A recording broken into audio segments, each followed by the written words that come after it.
ओम नमो भगवते रामकृष्णाय। पत्रावली स्वामी विवेकानंद जी के पत्र संग्रह। आगे बढ़ो, ऑनवर्ड। केवल इतना ही कहता हूँ कि जो जो मेरा यह पत्र पढ़ेंगे उन सब में मेरा भाव भर जाएगा। विश्वास करो, ऑनवर्ड। आगे बढ़ो। जो जो मेरा यह पत्र पढ़ेंगे उन सब में मेरी शक्ति भर जाएगी। विश्वास करो, ऑनवर्ड। आगे बढ़ो। स्वामी विवेकानंद। पत्र संख्या 68। श्रीयुत अड़सिंगा पेरुमाल को लिखित, संयुक्त राज्य अमेरिका, 29 सितंबर 1894। प्रिय अड़सिंगा वत्स, अब तक तुमने साहस दिखाकर अपने को गौरवान्वित किया है। जी ने भी बहुत ही अद्भुत और सुंदर काम किया है।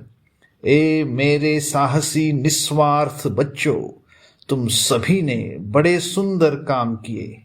तुम्हारी याद करते हुए मुझे बड़े गौरव का अनुभव हो रहा है। भारतवर्ष तुम्हारे लिए गौरवान्वित हो रहा है। मासिक पत्रिका निकालने का तुम्हारा जो संकल्प था उसे न छोड़ना। भारत के बाहर कोई सुनियंत्रित कार्य चलाना या सभा समिति बनाना मैं नहीं चाहता। वैसा करने की कुछ उपयोगिता मुझे दिखाई नहीं पड़ती। भारत ही हमारा कार्य क्षेत्र है। भारत ही हमारा कार्य क्षेत्र है और विदेशों में हमारे कार्य का मूल्य यही है कि वह भारत को जगा देगा। वत्स, बस अमेरिका वाली घटनाओं ने हमें भारत में काम करने का अधिकार और सुयोग दिया है। अब भाव विस्तार के लिए हमें दृढ़ नींव का प्रयोजन है। मद्रास और कलकत्ता अब ये दो केंद्र बने हैं। बहुत जल्दी भारत में और भी सैकड़ों केंद्र बनेंगे। यदि हो सके तो समाचार पत्र और मासिक पत्रिका दोनों ही निकालो। मेरे जो भाई चारों तरफ घूम फिर रहे हैं वे ग्राहक बनाएंगे। मैं भी बहुत ग्राहक बनाऊंगा और बीच बीच में कुछ रुपया भेजूंगा। पल भर के लिए भी विचलित न होना, सब ठीक हो जाएगा। पल भर के लिए भी विचलित न होना, सब ठीक हो जाएगा। इच्छा शक्ति ही जगत को चलाती है। इच्छा शक्ति ही जगत को चलाती है। हे वत्स, हमारे युवक ईसाई बन रहे हैं, इसलिए खेद न करना। यह हमारे ही दोष से हो रहा है। हमारे समाज में, विशेषकर मद्रास में, अब जैसे अन्यायपूर्ण नियम और आचार चल रहे हैं उन्हें देखते हुए बेचारे बिना ईसाई हुए और कर ही क्या सकते हैं। उन्नति के लिए पहले स्वाधीनता चाहिए। तुम्हारे पूर्वजों ने आत्मा को स्वाधीनता दी थी, इसीलिए धर्म की उत्तरोत्तर वृद्धि और विकास हुआ। पर देह को उन्होंने सैकड़ों बंधनों के फेर में डाल दिया। बस इसी से समाज का विकास रुक गया। पाश्चात्य देशों का हाल ठीक इसके विपरीत है।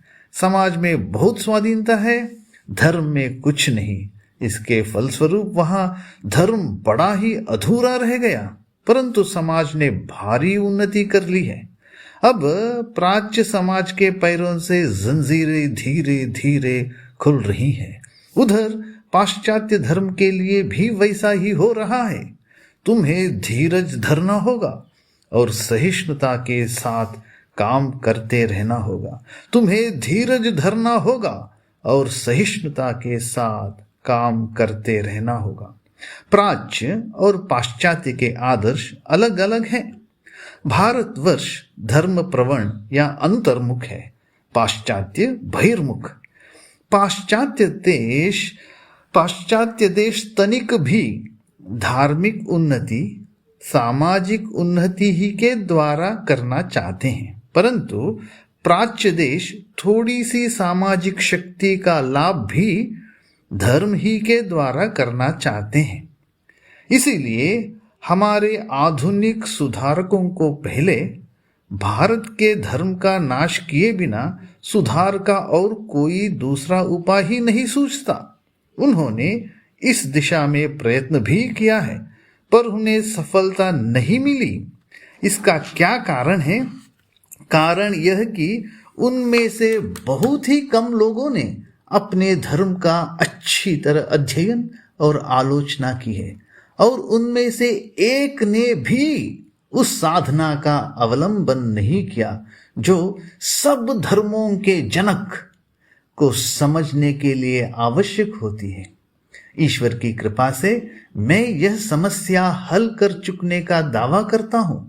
मेरा यही कहना है कि हिंदू समाज की उन्नति के लिए हिंदू धर्म के विनाश की कोई आवश्यकता नहीं, और यह बात नहीं कि समाज की वर्तमान दशा इसलिए हुई कि हिंदू धर्म प्राचीन रीति नीतियों और आचार अनुष्ठानों का समर्थन किए रहता है, परंतु इसलिए कि धार्मिक तत्वों का सभी सामाजिक विषयों में अच्छी तरह उपयोग नहीं हुआ है।